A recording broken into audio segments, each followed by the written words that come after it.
sama-sama kembali di ibadah online saat ini. Saya percaya semua ada jemaat yang luar biasa, jemaat yang diberkati oleh Tuhan. Amin. Amin. Kita mau sanjung tinggi nama Tuhan. Sebelum itu, mari kita semua sama-sama kita mau berdoa. Kita masuk dalam doa. Tuhan Yesus, terima kasih Tuhan. Kami sangat bersyukur, kami berterima kasih buat anugerah-Mu, buat penyertaan-Mu Tuhan Yesus yang tidak pernah berkesudahan dalam hidup kami Tuhan. Kau ajar kami untuk senantiasa bersyukur Tuhan Yesus di dalam keadaan apapun Tuhan Yesus. Kami tahu keadaan sekarang kurang baik Tuhan Yesus di negara kami. Kami percaya Tuhan Yesus Engkau ada bersama dengan kami. Kau memberikan kekuatan pada kami Tuhan Yesus sehingga kami boleh melewati segala sesuatu Tuhan Yesus dengan penyertaan daripada-Mu. Terima kasih Tuhan, saat ini saat yang indah kami mau memuji Engkau, memuliakan nama-Mu Tuhan Yesus. Kami serahkan ibadah kami dari awal hingga akhirnya hanya di dalam nama-Mu Tuhan Yesus. Kami bersyukur dan berdoa. Haleluya. Amin. Haleluya. Kita mau sama-sama tinggikan nama Tuhan. Kita mau nyanyikan glory, glory, haleluya. Kita tahu ada Yesus, ada jalan kebenaran dan jalan kehidupan. Sama-sama kita katakan pujian ini. Yesus jalan kebenaran dan jalan kehidupan, itu yang Yesus katakan. Aku percaya, amin. Di dalam namanya ada keselamatan kekal. Yesus jalan, Yesus jalan kebenaran dan jalan kehidupan, itu yang Yesus katakan. Di dalam namanya ada keselamatan kekal. Glory haleluya. Sama-sama katakan glory haleluya. Glory haleluya. Glory haleluya. Glory haleluya. Di dalam namanya ada keselamatan. Sekali katakan glory haleluya.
Yesus Kristus, amin. Amin. Haleluya, haleluya. Mari coba terkasih dalam Tuhan. Saat ini kita mau kembali naikkan syukur kita. Kita mau kembali muliakan nama Tuhan. Kita tenangkan hati kita saat ini. Kita tenangkan pikiran kita. Kita mau nyatakan satu pujian. Haleluya. Jujur kami tak sanggup Tuhan. Jujur kadang ku tak sanggup menghadapi semua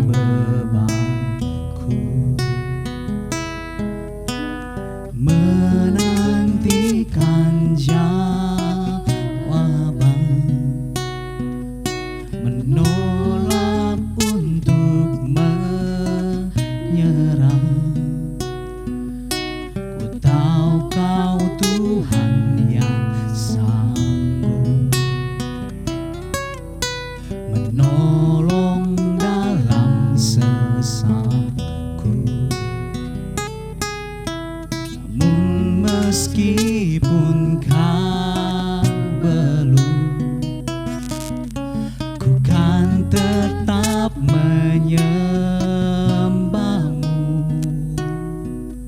Haleluya. Ku kan bernyanyi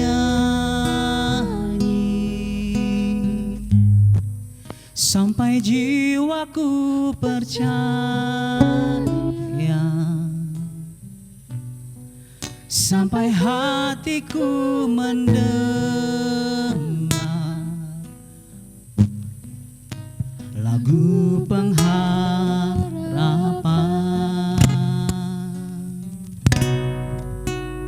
Ku kan berserah,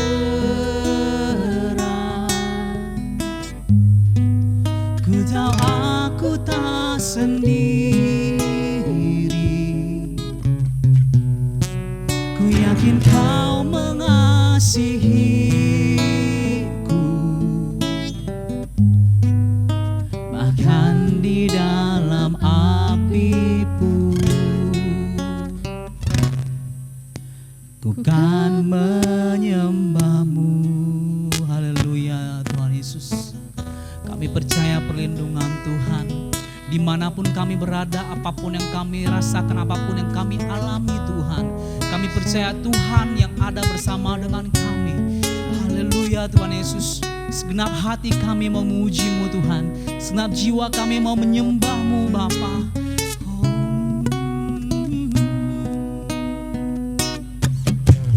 Jujur kadang aku lalai, bersandar pada kekuatan-Mu. Di dalam kelemahanku, sempurnalah kuasa-Mu. Imanku memegang janji-Mu. Tahu Kau selalu bersamaku dalam setiap perkaraku.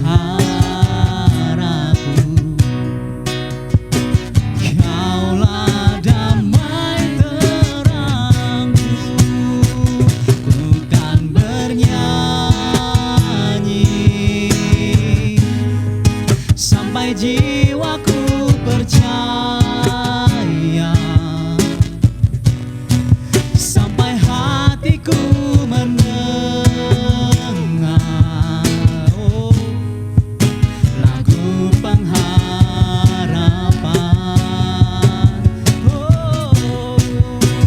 Ku kan berserah, ku tahu aku tak sendiri.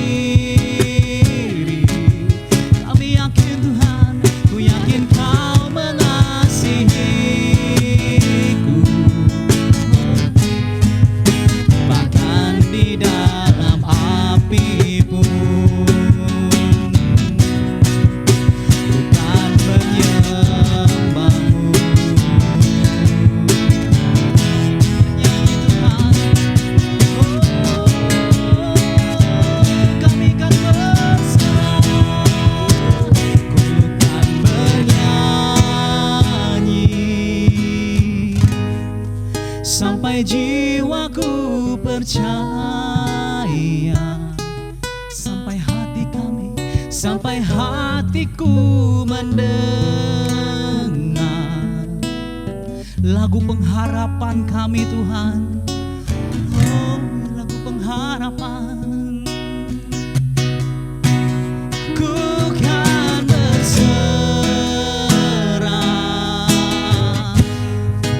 ku tahu aku tak sendiri.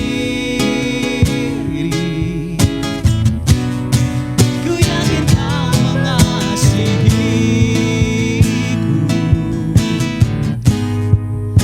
bahkan di dalam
Hati kami mau menyenangkan-Mu.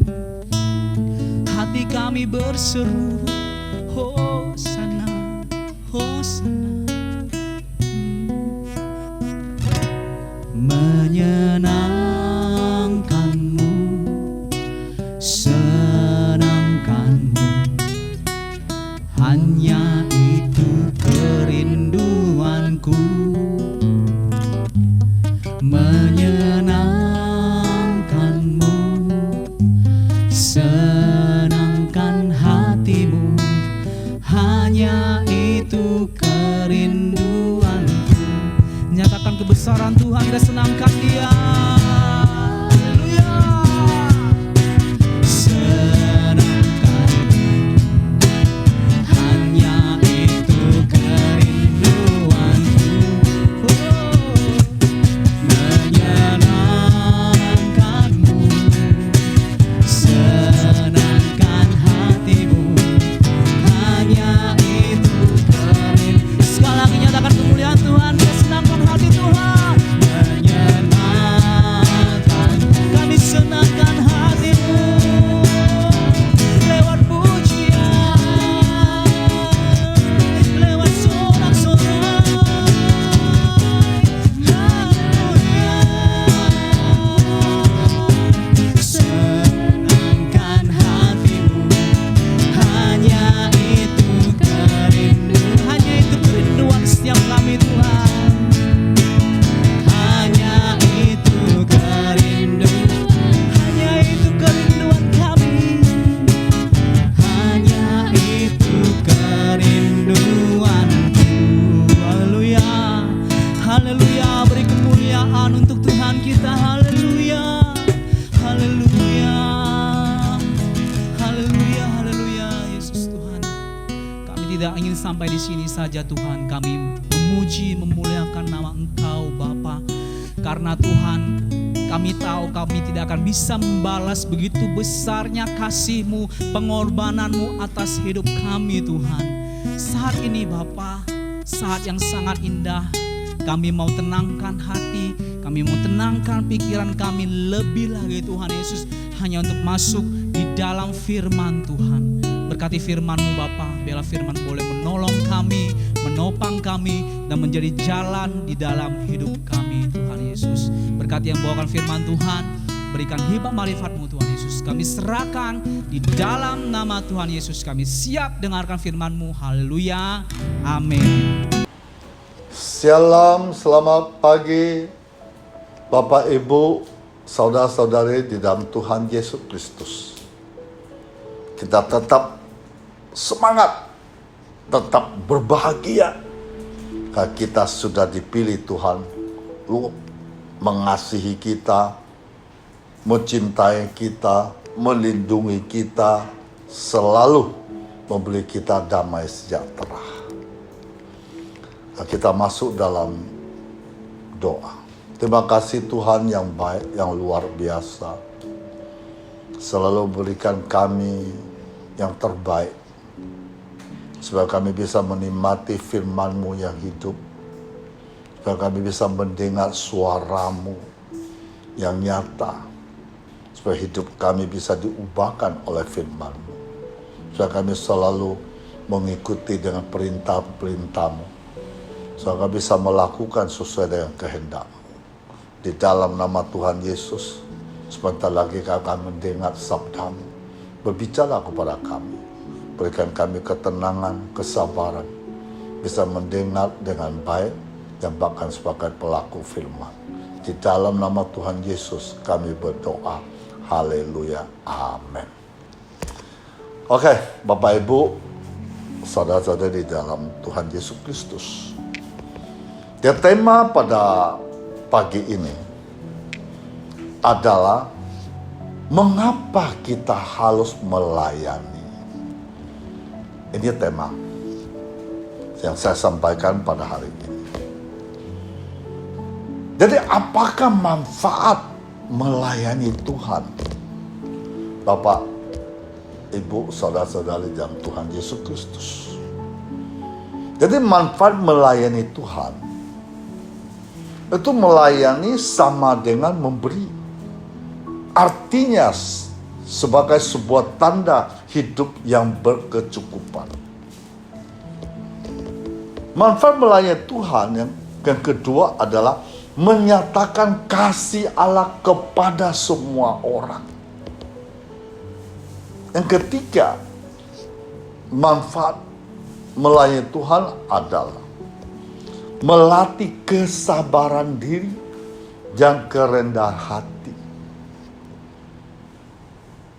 Keempat, manfaat melayani Tuhan adalah mendekatkan diri dengan orang lain. Kelima, dia mendapat kebahagiaan. Misalnya melayani dengan sukses. Melayani bisa pengaruh, orang bisa beribadah atau bisa percaya pada Yesus. Melayani juga mendapat kehormatan. Yang keenam, manfaat melayani Tuhan adalah tidak takut akan berita buruk, karena dalam benaknya bahwa Tuhan akan melawannya.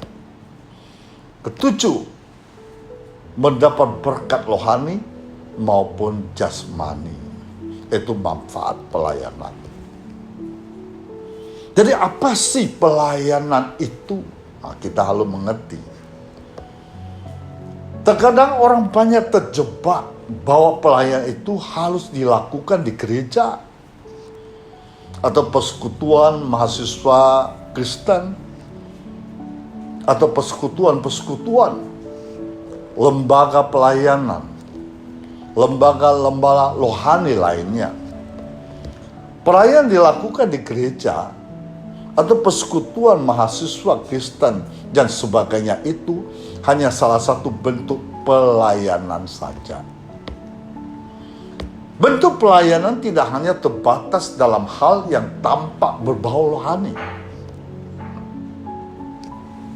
Membantu teman yang kesusahan, menghibur teman yang sedang berduka cita, mengajar anak-anak jalanan, anak-anak yang kurang mampu lainnya. Bisakah hal tersebut disebut suatu pelayanan? Dimensi pelayanan ternyata sangat beragam. Untuk membantu kita dalam memahami dimensi pelayanan tersebut, kita akan membahas pentingnya pelayanan sebagai tugas atau kewajiban kita sebagai orang Kristen. Jadi mengapa kita harus melayani Tuhan? Alasan pertama, mengapa kita harus melayani? Pertama adalah kita diciptakan untuk melayani Allah. Kita baca Efesus 2 ayat 10. Karena kita ini buatan Allah, diciptakan dalam Kristus Yesus untuk melakukan pekerjaan baik yang dipersiapkan Allah sebelumnya. Ia mau supaya kita hidup di dalamnya. Jadi ayat ini dikatakan bahwa kita diciptakan untuk melakukan pekerjaan baik yang dipersiapkan Allah sebelumnya. Lalu apakah pekerjaan atau hal-hal yang baik itu? Hal-hal yang baik itu merupakan pelayanan kita. Kita baca lagi Kolose pasal 3 ayat 23. Apapun juga kamu perbuat, perbuatlah dengan segenap hatimu seperti untuk Tuhan dan bukan untuk manusia.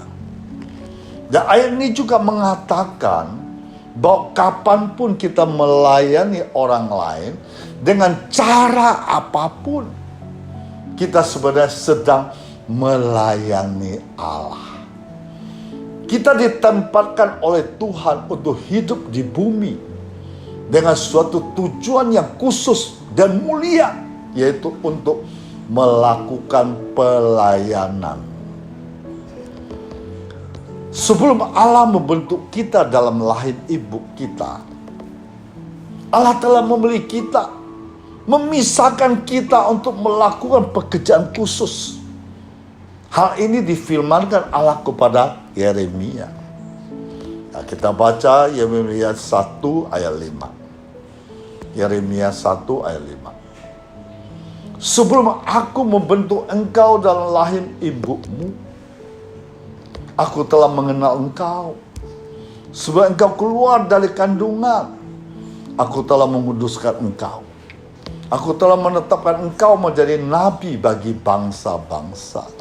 Jadi sebelum Yeremia lahir, Tuhan sudah menetapkan dia sebagai nabi dan untuk bangsa-bangsa. Yang kedua, mengapa kita harus melayani? Karena kita diselamatkan untuk melayani Allah. Kedua, kita diselamatkan untuk melayani Allah. 2 Timotius pasal 1 ayat 9. Dialah yang menyelamatkan kita dan memanggil kita dengan panggilan kudus, bukan berdasarkan perbuatan kita, melainkan berdasarkan maksud dan kasih karunia-Nya sendiri yang telah dikaruniakan kepada kita dalam Kristus Yesus sebelum permulaan zaman. Jadi Allah menebus kita, menanggung segala dosa kita, menyelamatkan kita supaya kita dapat melakukan pekerjaan kudus-Nya. Hal yang harus sangat kita mengerti dari ayat tersebut adalah bahwa kita tidak diselamatkan oleh pelayanan, melainkan kita diselamatkan untuk pelayanan. Kita memiliki sebuah tempat, sebuah tujuan, sebuah peran, sebuah fungsi untuk dilaksanakan. Allah telah menyelamatkan kita dengan harga yang sangat mahal di kayu salib, dengan darah-Nya yang tercurah. Sehingga kita harus melayani Dia dengan ucapkan syukur dan sukacita yang dalam atas apa yang telah Allah kerjakan bagi kita. Hendaknya kita melayani bukan karena rasa bersalah, ketakutan, atau juga bukan karena kewajiban. Pelayanan yang kita lakukan dengan penuh kasih kepada orang lain menunjukkan bahwa kita benar-benar telah diselamatkan. Bila kita tidak memiliki kasih kepada orang lain, tidak ada kerinduan melayani orang lain, hanya peduli kepada kebutuhan sendiri, sudah seharusnya kita bertanya-tanya, apakah Kristus sungguh-sungguh ada di dalam kehidupan kita? Kata pelayanan seringkali salah dimengerti oleh orang banyak. Pelayanan itu berasal dari kata ministry. Itu pelayanan sebagai pendeta. Orang banyak selalu berpikir pelayanan adalah seorang pendeta, atau seorang gembala, atau teolog dan sebagainya. Di dalam Alkitab, kata hamba itu servant, pelayan itu minister. Ada sinonim seperti halnya service dan ministry. Sehingga bila kita seorang Kristen, kita merupakan seorang pelayan atau minister dan melayani, serving atau ministering. Seringkali timbul pertanyaan nakal dalam hati kita. Mengapa Dia meninggalkan kita di dunia yang berdosa ini? Mengapa Tuhan tidak segera mengangkat kita ke surga pada saat kita menerima kasih karunia-Nya? Jawabannya adalah Allah meninggalkan kita di dunia ini karena kita dipakai oleh-Nya untuk tujuan-tujuannya, yaitu pelayanan. Yang ketiga, mengapa kita harus melayani? Yang ketiga, karena kita dipanggil untuk melayani Allah. Sering kita berpikir bahwa hanya sebagian orang saja yang dipanggil untuk melayani, yaitu para pendeta, staf lembaga pelayanan, pekerjaan gereja, atau full timer dan sebagainya. Alkitab berkata bahwa Allah sendiri yang memanggil kita untuk melayani. Kita lihat 1 Korintus pasal 1 ayat 9. Allah memanggil kamu kepada persekutuan dengan anaknya Yesus Kristus. Tuhan kita adalah setia. Kita lihat lagi 1 Petrus 2 ayat 9. Tetapi kamu bangsa yang terpilih, imamat yang rajani, bangsa yang kudus, umat kepunyaan Allah sendiri, supaya kamu beritakan perbuatan-perbuatan besar dari Dia yang telah memanggil kamu keluar dari kegelapan kepada terangnya yang ajaib. Kita terus baca lagi 2 Petrus pasal 1 ayat 3. Karena kuasa ilahiyahnya telah menganugerahkan kepada kita segala sesuatu yang berguna untuk hidup yang saleh oleh perkenalan kita akan Dia, yang telah memanggil kita oleh kuasanya yang mulia dan ajaib. Jadi panggilan kita untuk keselamatan meliputi panggilan kita untuk melayani. Tidak peduli apa pekerjaan kita. Kita dipanggil untuk melakukan pelayanan dalam hidup kita. Setiap kali kita memakai kemampuan-kemampuan yang diberikan Allah untuk menolong orang lain, kita sedang melakukan pelayanan, merupakan panggilan kita. Nah, kita baca lagi 2 Timotius pasal 1 ayat 9. Dialah menyelamatkan kita, memanggil kita dengan panggilan kudus, bukan berdasarkan perbuatan kita, melainkan berdasarkan maksud dan kasih karunia-Nya sendiri yang telah dikaruniakan kepada kita dalam Kristus Yesus sebelum permulaan zaman. Jadi Allah menyelamatkan kita, memanggil kita sebagai menjadi umat-Nya sendiri. Allah melakukan itu bukan berdasarkan apa yang kita sudah kerjakan, melainkan berdasarkan rencana Allah sendiri. Allah memberi kita untuk memberitakan sifat-sifat mulia Allah yang telah memanggil kita. Dalam pelayanan, tidak ada pelayanan yang tidak penting. Beberapa pelayanan bisa dilihat, beberapa pelayanan berada di balik layar, tetapi semuanya bernilai dan berharga. Pelayan kecil atau yang tersembunyi seling membuat suatu perubahan besar. Saya kasih ilustrasi yang mudah untuk menggambarkan hal ini. Ada ilustrasi lampu. Lampu terpenting di rumah saya bukanlah lampu besar di ruangan keluarga, melainkan lampu malam kecil di kamar yang menjaga saya agar tidak tersandung ketika bangun pada malam hari. Nah, sehingga tidak ada hubungan antara ukuran dan arti penting. Nah, kita baca lagi Ibrani 12 ayat 1-3.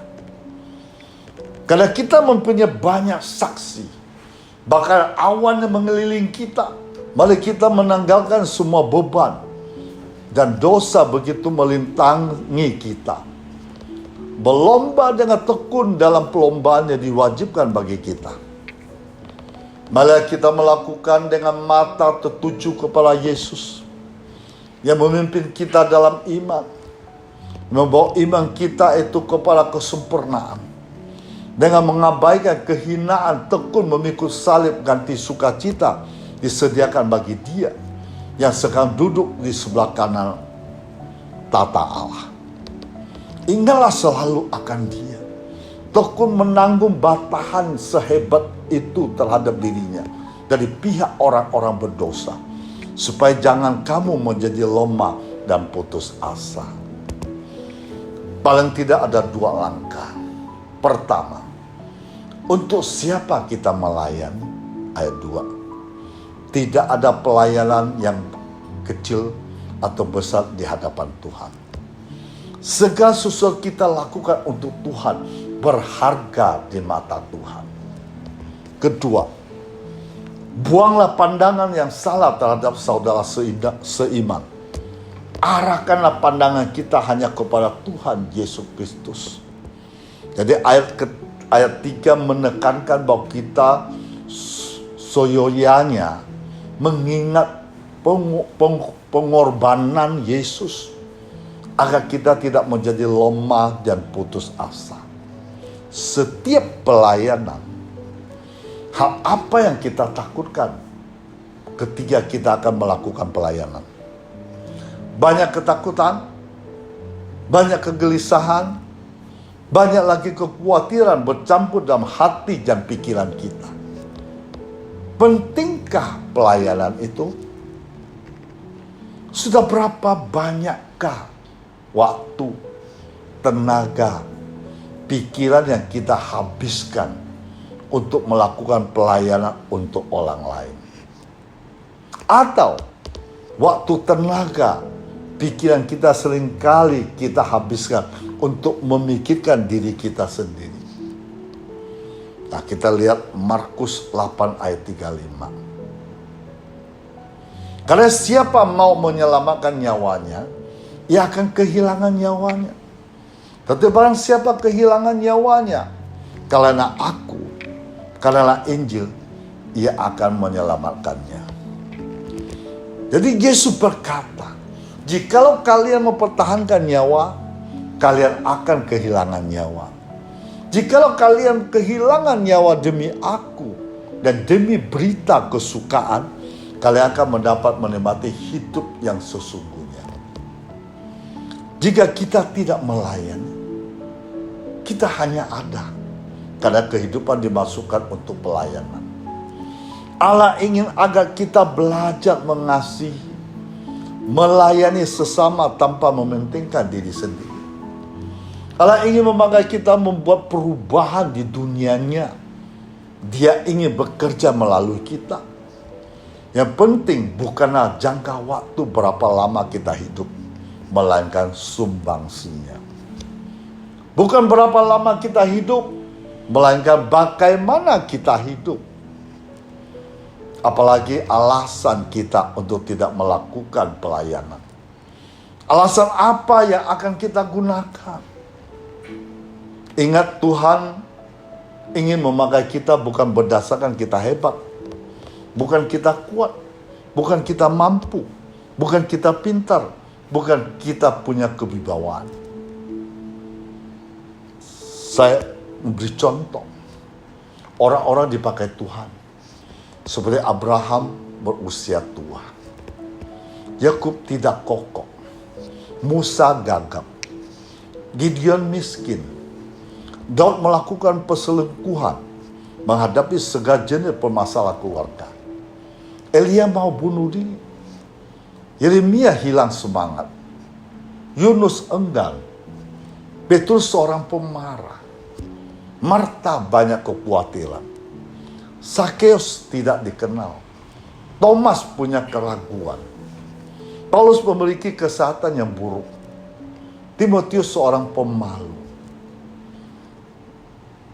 Beraneka ragam orang dengan status latar belakang yang berbeda dipakai Allah untuk melakukan pekerjaan pelayanan Tuhan. Dia akan memakai kita jika kita berhenti untuk membuat alasan untuk tidak mau terlibat dalam pelayanan. Jadi Bapak Ibu, saudara-saudara di dalam Tuhan Yesus, pelayanan apapun yang dipercaya kepada kita, lakukan untuk Tuhan dengan segenap hati kita. Seperti Efesus 2 ayat 10 yang berbunyi demikian. Karena kita inilah buatan Allah, diciptakan dalam Kristus Yesus untuk melakukan pekerjaan yang baik, dipersiapkan Allah sebelumnya. Haleluya, amin. Jadi saya firman Tuhan, kita sampai di sini. Mari kita masuk dalam doa. Bapa, kami ucap syukur kepadamu lewat firman-Mu pada pagi ini. Kami mengerti begitu pentingnya kami melayani. Karena kami melayani, mewujudkan diri kami mengasihi-Mu dengan sungguh-sungguh. Kami melayani, kami bisa melatih diri kami kesabaran, rendah hati. Kami melayani-Mu, kami bisa berhubungan dengan sesama kami. Kami melayani, kami bisa juga mendekatkan diri kepada orang lain, juga mendekat kepada-Mu Tuhan. Terima kasih Tuhan Yesus. Lewat melayani, kami semakin tahu manfaat-manfaat dalam hidup kami. Terima kasih Tuhan, Engkau begitu luar biasa, agung dan mulia.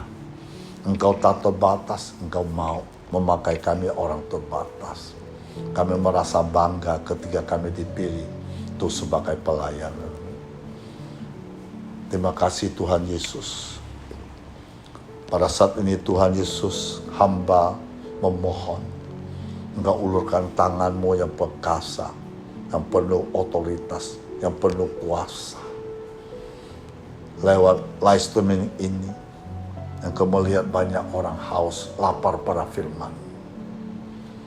Tuhan, ulurkan tangan-Mu yang ajaib ini, menjamah setiap orang-orang yang sungguh-sungguh mengasihi, menjamah orang-orang yang selalu serahkan hidupnya di dalam tangan. Engkau memberkati mereka, Engkau membuka jalan bagi mereka, Engkau juga menyembuhkan sakit penyakitnya, Engkau juga membebaskan segala masalah persoalan tekanan dalam hidupnya di dalam nama Tuhan Yesus. Biar lewat live streaming ini mereka bisa mengenal-Mu semakin dalam, mereka bisa merasakan beban-beban mereka hadapi selama ini sudah terangkat oleh kuasa-Mu yang tak terbatas. Mereka juga bisa merasakan mereka sakit penyakit selama ini seolah-olah tidak ada bisa penyembuhan, seolah-olah sudah jalan buntu. Tapi bagi-Mu tidak ada mustahil. Engkau sanggup melakukan segala-galanya, dan dia bisa mendapat kesembuhan ilahi Tuhan. Berkati segala pekerjaan, usaha, dan berkati juga pada keluarganya. Makin hari makin mereka merasakan betapa indahnya bersama-Mu. Di dalam nama Tuhan Yesus kami berdoa, haleluya, amin. Nah, kita arahkan tangan kita ke atas, kita terima berkat dari surga. Terimalah damai sejak Allah Bapa kita di surga. Cinta kasih Tuhan Yesus tidak pernah berkesudahan. Persekutuan dengan Roh Kudus mulai hari ini sampai Maranatha. Di dalam nama Tuhan Yesus Kristus yang percaya katakan amin.